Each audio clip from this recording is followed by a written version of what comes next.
Bienvenidos a Todo está mal, el podcast tecnológico positivo. Y conmigo hoy nos acompañan Bernie Cantos, alias Exfer. Buenas.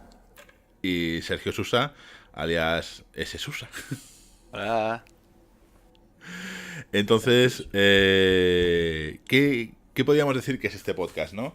Hace un tiempo se me ocurrió la idea de escribir un blog, pero ¿qué pasa? Que soy un poquito vago y la verdad es que me daba mucha mandra empezar a escribir y no le veía el tiempo, ¿no? Y hablándolo con Bernie y esto, pues surgió la idea de montar eso, un podcast y hablar un poco de lo que vendría a ser la tecnología, pero sin al lado de la tecnología. Y también pues añadimos a toda esta locura a Sergio, ¿no? Y no sé, nos juntamos, empezamos a hablar de temas y no sé, ¿qué temas, por ejemplo, creéis que podemos hablar en este podcast? Madre mía, pues no salieron temas ahí. Nos pasamos toda una comida diciendo de todo. El tema es que tampoco es que... O sea, todo lo de tecnologías ya está como muy visto, ¿no? Y sí que salieron muchas cosas, pero es como, esto ya lo habrá hecho cualquiera, ya lo habrá tocado. ¿Qué podemos hacer? ¿Qué podemos aportar nosotros con la experiencia que tenemos, ¿no? Y pues, pues todos son temas orbitales, ¿no? Relacionados con tecnología, pero no de la tecnología misma, sino de cómo llegar al sector de la tecnología, cómo se trabaja, cómo se buscan empleos de tecnología. No sé. Sí que tenemos muchos temas, mucha tela que cortar aquí. No es solamente, no es hablar lo que siempre habla todo el mundo, sino vamos a entrar en temas de los cuales se trata poco, pero que tienen mucho que ver con todo el entorno tecnológico y que pueden afectar de forma no solamente el trabajo, sino personal, y nos parecen súper importantes. No, al final, no sé, yo creo que un poco la idea es hablar de tecnología, pero no es hablar de tecnología por tecnología, sino los temas estos que están relacionados, es decir, que si igual la salud mental relacionada con la tecnología, cómo te formas, yo qué sé, las conferencias, los diferentes conflictos, igual intentar hablar de la diversidad en el sector, aunque es un poco raro que al final nosotros somos pues como tres hombres blancos de 30 años, ¿no? Pero bueno, para eso también nuestra idea es en el futuro empezar a traer invitados estrella.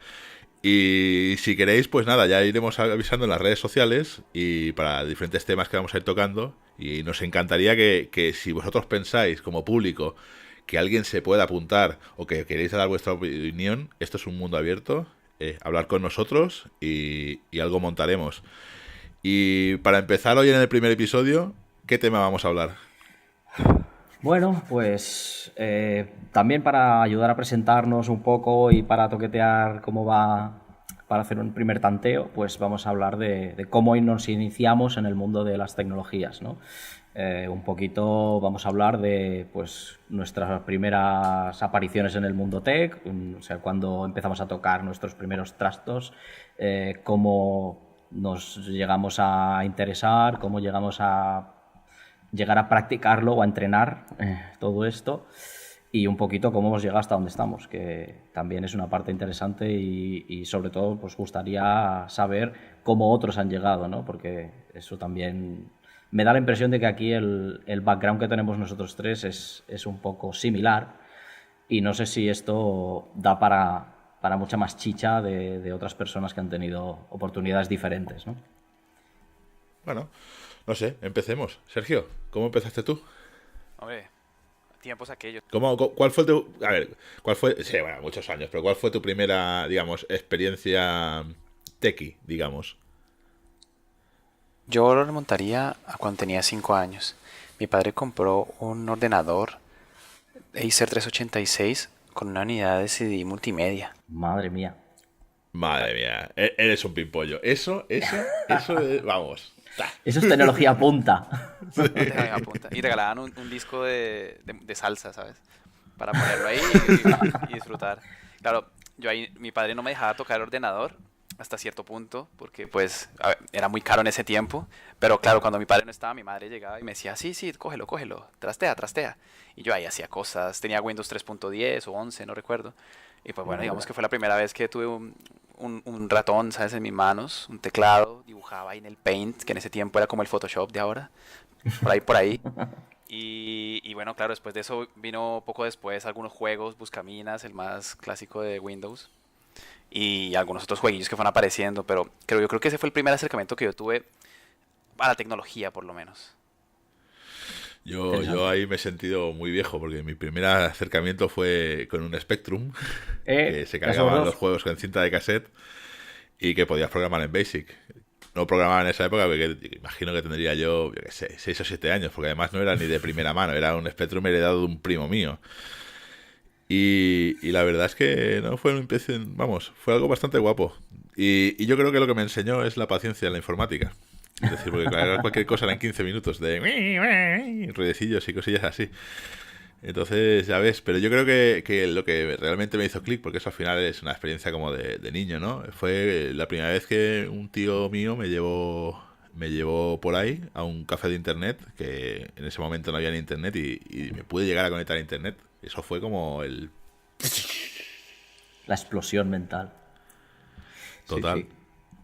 Te abre mucho la mente. Bueno, yo también empecé con un Spectrum, así que estamos a la par. Mis padres vieron ahí... Yo creo que eso es tenemos una posición privilegiada también, porque por aquel entonces igual era complicado acceder a este tipo de artilugios, de cacharros que ahora son tan comunes, el acceso a este tipo de tecnologías, y para nosotros yo creo que probablemente fuimos ciertamente privilegiados, ¿no?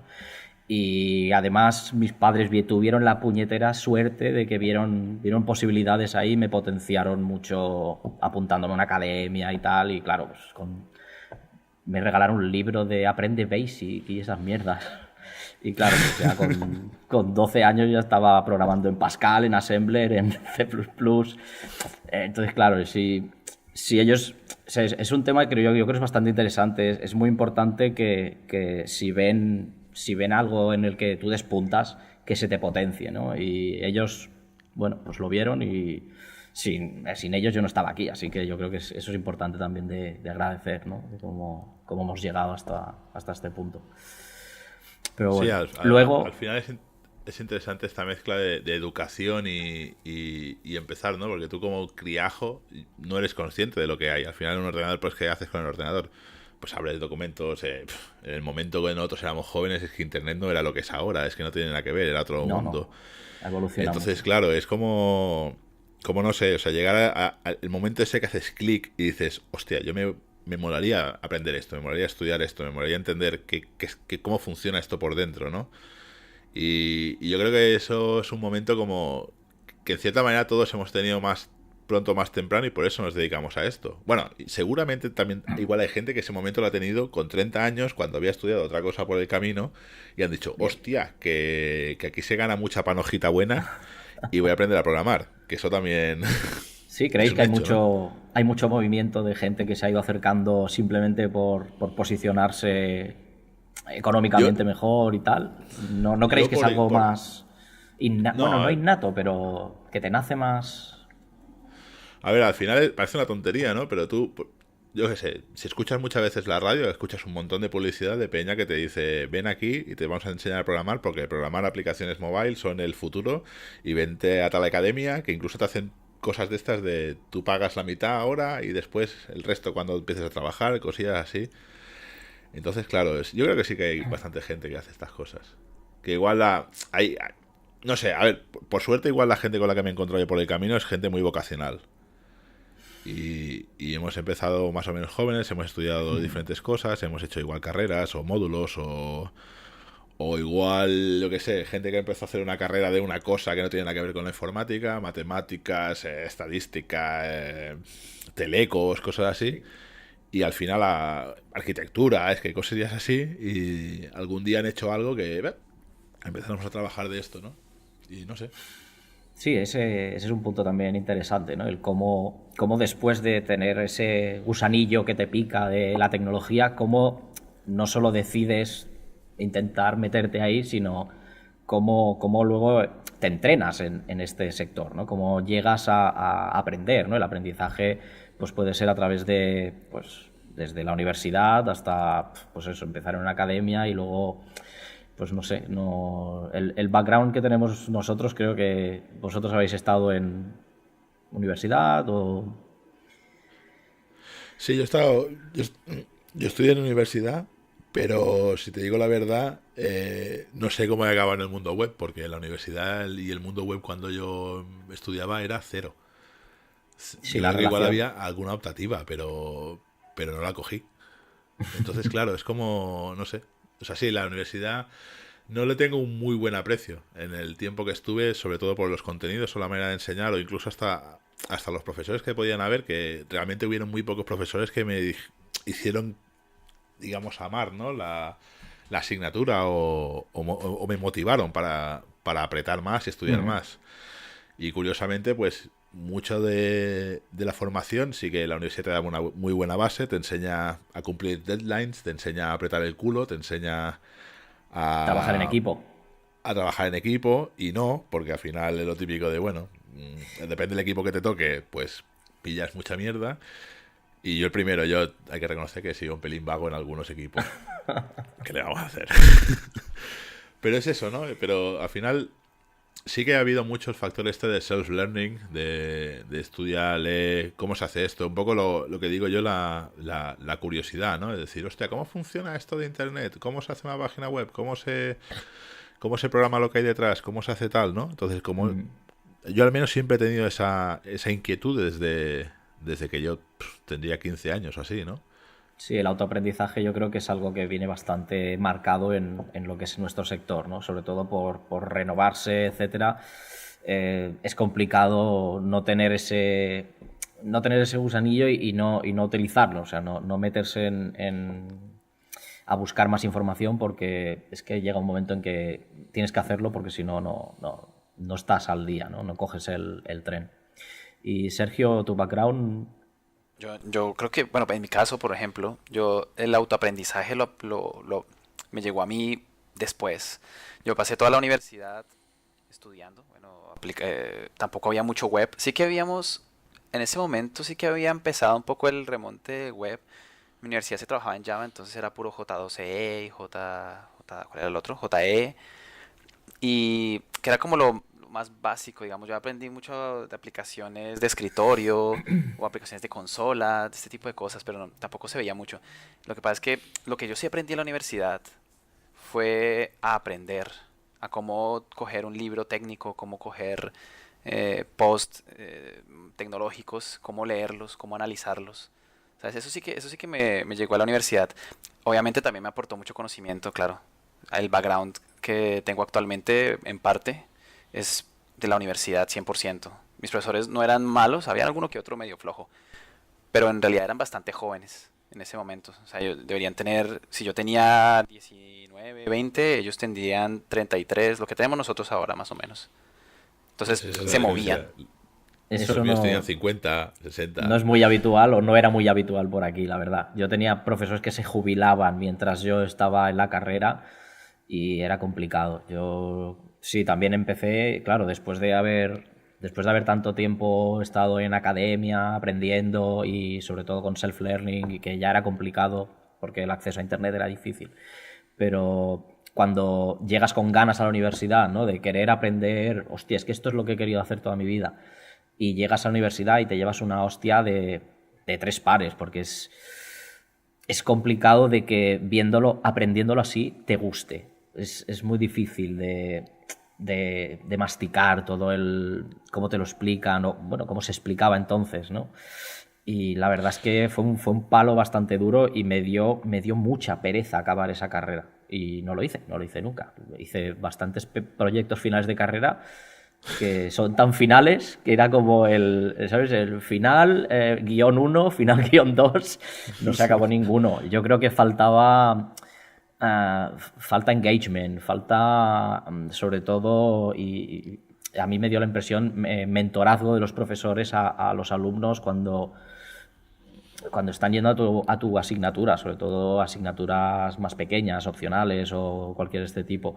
Y también creo que faltaba, no sé ahora qué tal estará, la verdad, ojalá supiera más de esto, pero faltaba estar actualizados. Cuando yo entré, vale que estamos hablando en el 2000 probablemente, cuando yo entré en la carrera, digamos, el plan que se seguía tenía ya como 8 años, estaba completamente desactualizado y era complicado que te apeteciese. No era plato de buen gusto para mucha gente, ¿no? Sí, al final está claro que la formación, digamos, universitaria en informática siempre ha estado muy alejada de la realidad. Pero esto es curioso, que yo al final, yo me fui a estudiar fuera a un Erasmus, a Helsinki, y era tan diferente. O sea, realmente era gente que estaba súper conectada con la realidad, profesores que venían de la industria, pero industria del estilo, yo me acuerdo, hice una clase que era una asignatura que era una cosa súper marciana, que hablaba sobre el control de cambios en los proyectos de software, y el profesor era un pavo que se dedicaba a hacer sistemas de control de aterrizaje de pilotos automáticos de aviones. Y entonces él te explicaba pues el nivel de control de cambios de software, pero ya hasta nivel de, oye, esto es a nivel legal, como pase algo, sabemos quién ha sido, lo vamos a meter en la cárcel, no sé qué, no sé cuánto, o sea, de estos rollos un poli más serios, ¿no? Y veías un poco, yo qué sé, yo tenía ahí profesores que trabajaban en Nokia, que había una pequeña asignatura de temas de mobile y aparecían con móviles ahí, con prototipos de Nokia, que dices, esto lo vamos a sacar en el mercado, tal, cosas así, que dices, hostia, es que esto es útil, es que esto está pasando, esto es algo de verdad. Y Ya. después sí, en el fondo la clase está, por ejemplo, el pavo del tema de aterrizajes automáticos y tal y cual, era súper teórica. Pero veías una aplicación práctica que te decía, mira, esto es la teoría que viene, que la NASA lo hace así, no sé qué, y lo empezaron a hacer así porque pasó esto, que aquí, que se estrelló aquello, no sé qué, no sé cuánto, y entonces todo tenía un sentido. Pero claro, yo iba, al menos en la facultad en Barcelona, era vamos a estudiar las máquinas de Turing, las máquinas finitas, vamos a comparar un infinito con otro infinito, porque hay que saber cuál infinito es más grande de los dos. Este algoritmo es NP completo, este algoritmo es NP no sé cuánto, y yo pensaba, es que me suda la polla, porque el día que mi jefe me diga esto hay que resolverlo, me suda la polla que sea NP o no NP, porque voy a tenerme que apretar el culo porque esto hay que resolverlo. Entonces, sí, hay mucha teoría. Tendría que utilizar 20.000 diferentes algoritmos, pero no me pongas a comparar infinitos o matemáticas o álgebra cuando en el fondo, no sé, no le veía la utilidad práctica. Que después en el mundillo ya una vez que empiezas a trabajar, a veces sí que ves algo de utilidad práctica, pero no sé, no he utilizado en mi santa vida todavía una máquina de Turing, aunque sí máquinas de estados y cosas así, pero algo tan tan teórico, no sé, a mí, al menos en mi experiencia, era lo que había y me sacaba, vamos, de quicio. Es complicado de entrar en este tema. Yo una de Sergio. las cosas que he notado aquí en el área, sobre todo aquí bueno, aquí en España, que es donde conozco además de donde soy, que es Colombia, es que mm, hay, hay un problema muy curioso que ahorita está pasando con bueno, con la burbuja esta de sueldos en Barcelona. Y es que, ¿y por qué eso no pasa en Colombia? Resulta que los profesores en Colombia de universidad de tecnología en general les pagan bastante bien, posiblemente mejor que a los profesionales que se van a las empresas, al sector privado o hasta público. Entonces, ¿qué es lo contrario que pasa aquí? Aquí es difícil encontrar un lugar en una universidad donde te paguen lo suficiente para ameritar dejar el sector privado e irte a la educación pública. Y eso causa que, obviamente, las personas que están ahí dentro, pues los que están ahí dentro ya no se mueven, pero no llega no llega nadie, no llega sangre nueva a reformar todo este entorno educativo. No pasa solo en tecnología. En el área, por ejemplo, de mi esposa, que ella es profesora, pasa más o menos lo mismo. Si consigues un trabajo por fuera de algo que tenga que ver con docencia o de lo que estén dando, será mucho mejor pago que el de la universidad. Y eso es una cosa que yo lo vi aquí, me imagino que será por el entorno tecnológico que nos envuelve y todas esas startups y este tipo de cosas, pero que allá no se ve. Y yo creo que eso ayudó por lo menos cuando yo estudié a que mi curiosidad fuera mayor cuando llegué. Claro, me contaban cosas relativamente nuevas. No puede ser lo más nuevo del mundo, pero hay más o menos, ¿sabes? Y aquí pues pasa lo contrario. Sí, Claro, al final, es curioso, ¿no? Porque al menos, por ejemplo, en el mundillo o en la universidad finlandesa, tú lo que veías es que esa separación entre ámbito público y ámbito privado era muy difusa. Es decir, la empresa privada estaba muy dentro de la universidad. Por ejemplo, colegas míos que estaban allí echándose el proyecto de fin de carrera, la mayoría de ellos eran proyectos de fin de carrera financiados por empresas externas, que lo que buscaban era, entre comillas, alguien que les hiciese la investigación. Y de eso la universidad se iba a llevar una tajada y al mismo tiempo esa empresa privada. Y veo, al menos en la época que yo estaba, esa interacción entre empresa privada y universidad no lo era tanto. Ahora no sé si será el caso, pero al menos yo desde el punto de vista empresa no se colabora, o yo nunca he colaborado con la universidad más allá de coger un becario en un proyecto de estos de universidad-empresa, algo así, y pagarle 4 duros. Es que no se ha hecho más allá. Entonces, a veces he hecho faltar un poco eso, ¿no?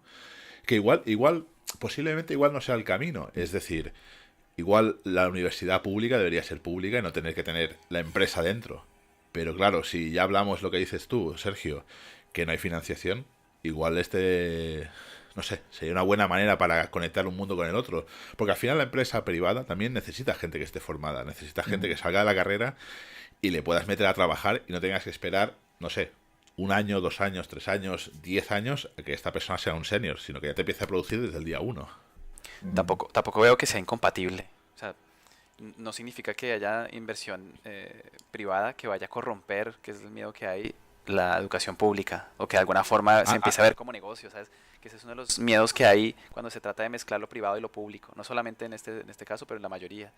Se puede aprovechar pues la inversión en investigación, que es una cosa que es fundamental. Sin investigación es que no se llega a ningún lado, estamos estancados. Sí, da miedo que al final, como decimos aquí, quien paga manda.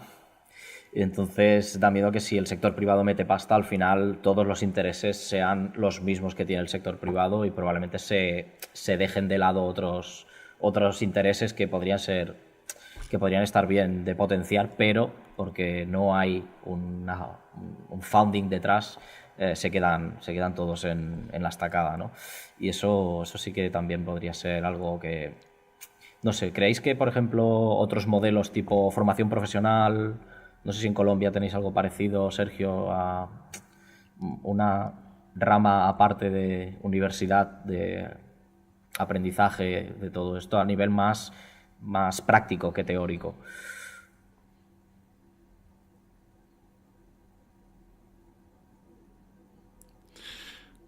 ¿Hola?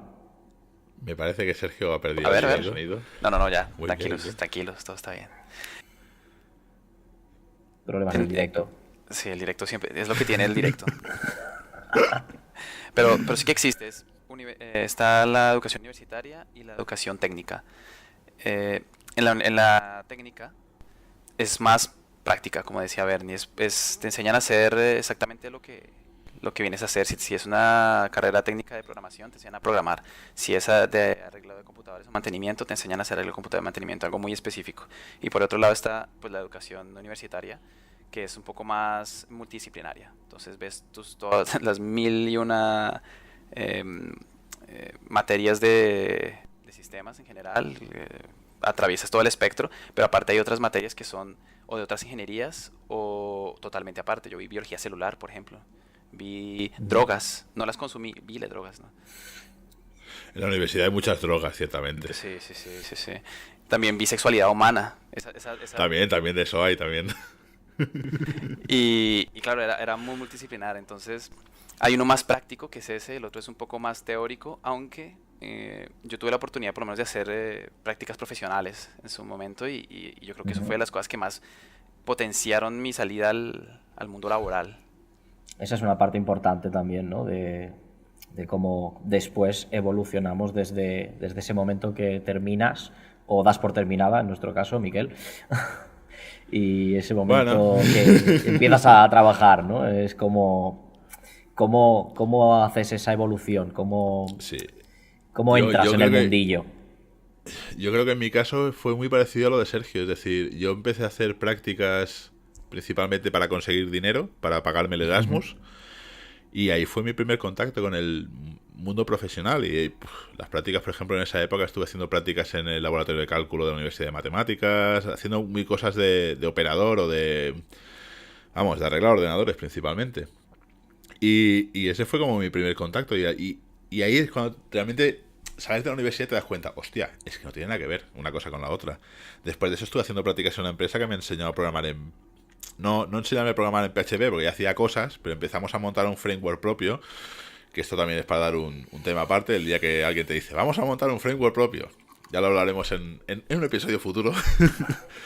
Pero bueno, aprendí muchas cosas, ¿no? Y realmente es eso, ¿no? Que dices, hostia, es que no se parecen nada a la realidad, ¿no?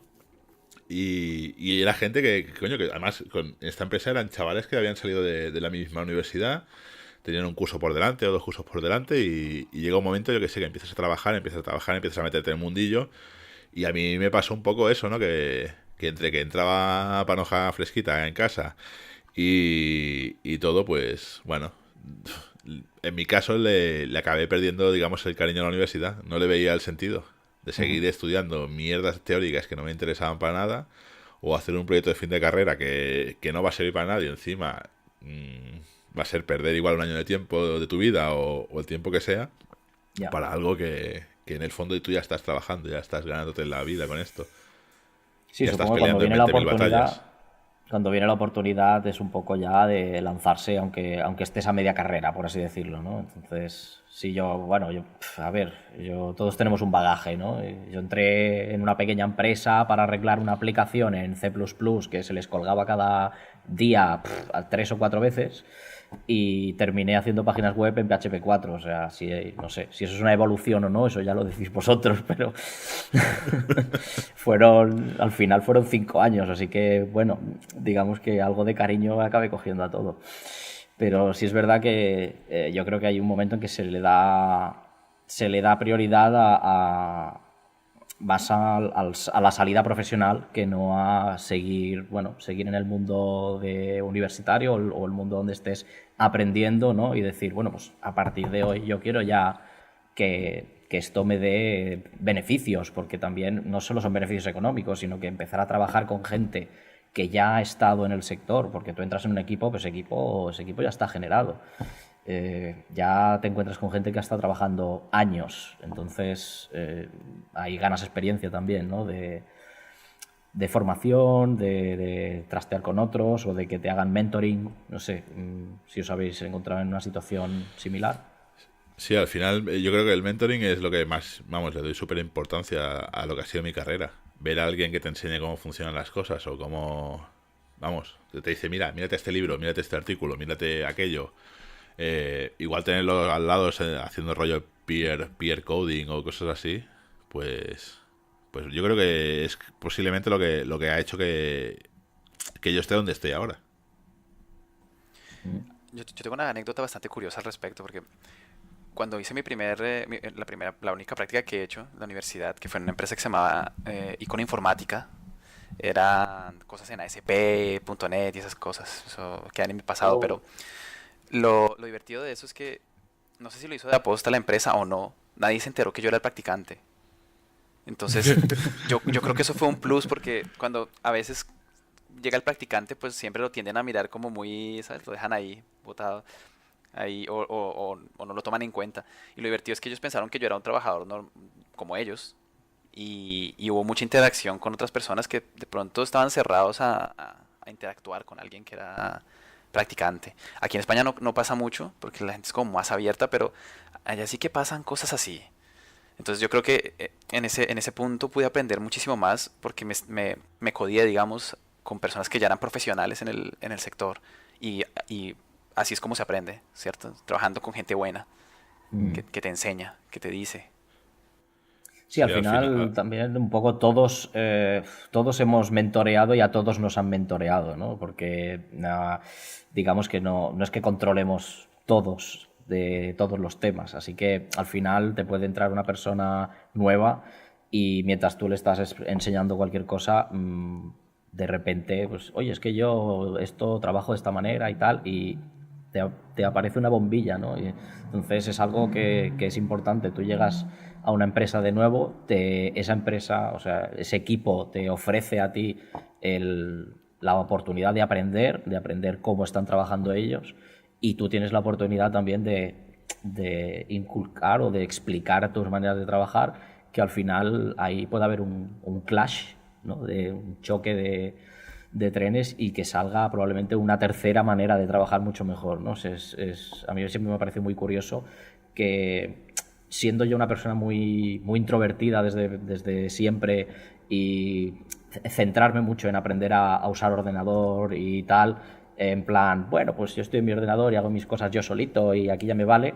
Luego llegas al mundo real y lo que realmente importa es meterte en un equipo con gente que funcione, que haya piña, que haya buen rollo, y que todos se enseñen entre ellos, ¿no?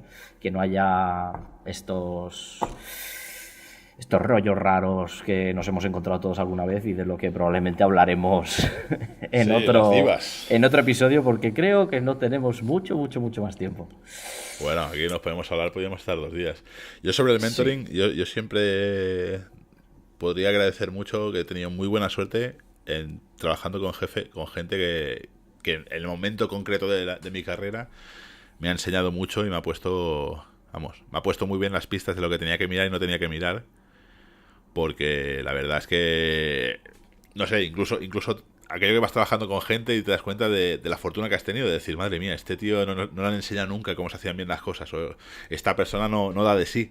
Pero no es que da de sí, porque es que no ha trabajado nunca con nadie con buenas prácticas, que te han enseñado a hacer, pues cosas, yo qué sé, buenas prácticas en el fondo, o tener una buena ética en el trabajo. Que ha ido aprendiendo sobre la marcha y no ha tenido la oportunidad o no ha tenido el momento. Sí que es verdad que hoy podemos encontrar información de lo que queramos en cualquier sitio, pero es complicado que, si no es algo que puedas aplicar o te den la oportunidad de aplicar en tu día a día, es complicado que te pongas a aprenderlo y a tirar de ello, ¿no? Y me imagino que no todo el mundo tiene la suerte de poder hacer esto. No, incluso con el tema de la información, a veces es que tienes demasiada información. Es decir, tú para resolver un problema hay 25 caminos. ¿Y qué pasa? Que al final llegas a un proyecto, a mantener un proyecto que se ha hecho alguien que ha elegido el puto camino con más piedras de todos. Y dices, ¿pero qué haces aquí? Hombre de Dios, sí, esto funciona, pero para cargar esto hacen falta 25 queries. Igual con una ya hacíamos. ¿Sabes? Es decir, mantener el software legacy, que eso podría ser un tema muy interesante. Comerte sapos de legacy en otro. Y Me da a mí que vamos a hablar también de eso otro día. Sí. Aunque ese es un día peligroso, porque tú te has comido sapos, pero también has dejado sapos para otros, ¿sabes lo que te quiero decir? No. Yo soy profesional.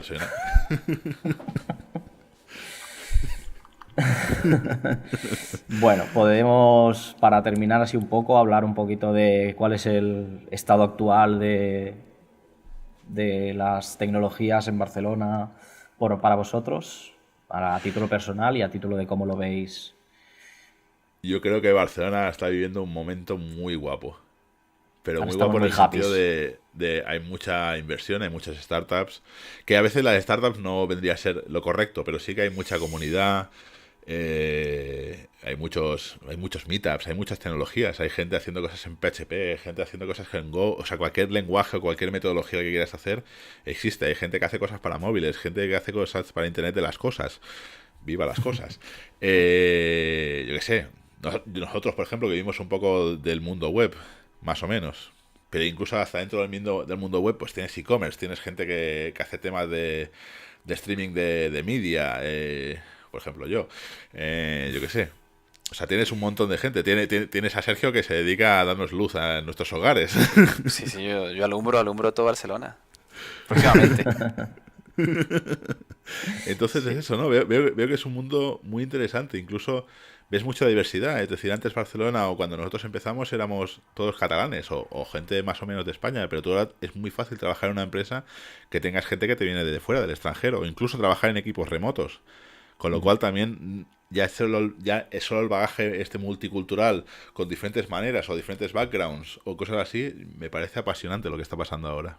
Sí, ahora mismo Barcelona, yo creo, no sé, la verdad es que no tengo mucho conocimiento más del resto del país, pero estamos en un momento jugosito y creo que es importante que, digamos, que esto ayude a que el ecosistema de gente que hay en Barcelona trabajando sea más potente, ¿no? Y seguramente potencia que la gente que estaba más apalancada probablemente le dé fuerte, porque a pesar de que ser un momento así jugoso, sí que se busca gente que esté muy puesta, ¿no? Y se busca ese tipo de interés. Y hay empresas muy potentes, así que creo que es interesante este movimiento, ¿no? De siempre aprender y siempre intentar dar un poco más. De hecho, yo creo que una de las cosas que está pasando es que faltan desarrolladores en general. Las empresas, a ver, a vosotros seguramente os pasa lo mismo. Abréis LinkedIn y eso es por decirlo de alguna forma, una orgía de peticiones. Eso te están diciendo de 10 empresas diferentes que trabajo remoto, que trabajo en Ámsterdam, trabajo en Alemania, Eso es en verdad. Berlín, va por todo. Sí. Y por lo menos yo últimamente no entro mucho. Yo lo tengo todo bloqueado, todas las notificaciones, porque se vuelve agobiante. Y eso refleja un poco que sobre todo Barcelona, yo creo que Madrid debe pasar algo similar, lo que pasa es que tampoco tengo mucho conocimiento al respecto. Es un nicho, se está convirtiendo en un centro neurálgico del desarrollo de software en general y no hay tantas personas, no hay las No, suficientes.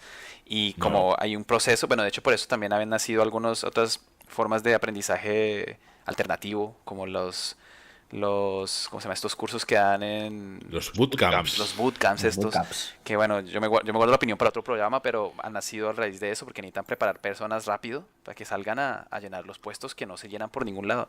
De hecho, yo creo que si nos ponemos, podríamos empezar a saltar como una pelota de ping-pong de un lado para otro y nunca acabaríamos con toda la cantidad de empresas que hay disponibles. O sea, no, seguro. No, es Sí. brutal. Y incluso, incluso entre comillas, este momento de burbuja de salarios, porque, no sé, anteayer vi una oferta de 90.000 pavos en remoto, 90 a 130. Luego me las rulas. Sí. No sé, Bernie. ¡Es para mí! Necesitamos presupuesto acá un poco, ¿no? También. Sí. Bueno, hablando de presupuesos, si alguna empresa caritativa nos quiere patrocinar el podcast, pues en nuestra página web veréis la información de cómo hacerlo. No sé, a nosotros no nos cuesta ponernos camisetas, hacer publicidad. Somos unos vendidos, así que bienvenido sea el sponsorship. Por supuesto. Muy bien. Bueno, yo creo que podemos empezar a cerrar el tema. No sé si hablamos de un poco de conclusiones que tengamos al respecto sobre, bueno, los inicios, ¿no? Cómo se empieza en todo esto de las TIC. Si tenéis alguna... Creo que si hay ganas, se puede. O sea, no aprender a programar o saber tecnología tampoco implica que tengas que ser un genio como, ¿sabes? Zuckerberg o quién sabe qué es. No lo necesitas. Simplemente con un poco de ganas, un poco de entusiasmo, mucha resiliencia a la frustración, sobre todo. Porque hay que ser de un tipo especial. No todo el mundo vale, pero si tiene esas características, yo creo que se puede meter, sea lo que sea que hayas estudiado. Hay muchas carreras que, filosofía, por ejemplo, conocemos una persona que pasó de filosofía a programación y que le ha ayudado su bagaje filosófico para afrontar los problemas que hay de lógica en la programación y lo hace muy bien. Y desde luego es importante también tener diferentes visiones, ¿no? Completamente visiones muy diferentes de qué es el software. Probablemente nos hemos centrado mucho en un único enfoque, ¿no? Y creo que es un problema muy grave del desarrollo del software el estar encerrados ahí en el mundo de los dinosaurios, porque hay muchas veces que esa visión es una visión arcaica y es una visión que tiene mucho que mejorar, sobre todo con visiones, con vistas diferentes, ¿no? Y creo que eso es algo que también desde los inicios hay que potenciar, ¿no? Que hay más formas de desarrollar software y que probablemente todas esas puntos de vista nos interesa que estén dentro del mundo de las tecnologías. Muy bien. Pues yo, para acabar, me gustaría introduciros mi pequeña sección en este podcast. Es el dato de mierda. Me gustaría explicaros en cada episodio un dato de mierda, algo que igual la gente no sabe, pero que mola mazo y que encima está relacionado con la tecnología. Entonces, hoy, así pedazo de autosección me acabo de montar. Después la cobramos aparte, ¿ven? Y ya lo hablamos. Bueno. Hoy os voy a hablar de qué tienen que ver las costureras con el programa espacial y con el Apolo 11. Y esto es una de las cosas más frikis que vi en mucho tiempo en la tecnología. Pues resulta ser que lo que vendría a ser el programa ROM de las... O sea, el programa que estaba dentro de los ordenadores del Apolo 11 que aterrizó en la Luna, lo cosieron unas señoras, porque era tan al principio de la tecnología, no había muchos transistores, no había mucha cosa como es ahora, que simplemente es un programa que tú guardas en un disco duro, eso no existía. Lo que hacían era coser unos hilos de cobre alrededor de unas bobinas metálicas, y entonces si el cable iba por fuera era un 0, si el cable iba por dentro era un 1, y así, a base de ceros y unos, ceros y unos, ceros y unos, programaban todo el software de dentro del módulo lunar del Apolo 11. Tremendo. La guasa es que para el Apolo 12, otra vez, lo tuvieron que programar, y como cada misión era distinta, cada mierdecita de estas era distinta. Y había un montón de señoritas ahí cosiendo, y esa es un pedazo de cosa súper guapa que lo flipé. Hostia, vaya refactor. Bueno, no, sí, ahí está. La guasa de todo esto es que todo este software se quemaba en la atmósfera, porque eso estaba metido dentro del módulo lunar, que era lo que aterrizaba en la Luna. Entonces se volvía a despegar, y cuando iban a aterrizar otra vez en la Tierra, eso se soltaba y se quemaba en la atmósfera, con lo cual no quedan... No queda los constancia. originales no está, hay copias, hay imitaciones, hay No, cosillas así. ni siquiera en GitHub. Hostia, un GitHub de señoras cosiendo puede ser muy guapo, ¿eh? Pues No hay muy huevos. interesante. Hombre, tú ríete, pero mira, mi suegro, que ha sido ingeniero industrial toda la vida tal igual, siempre me decía, yo cuando era joven teníamos un ordenador y utilizábamos ahí cintas de estas, tarjetas perforadas. Y yo pensando, Pues esto es aún una había algo peor. Había algo peor.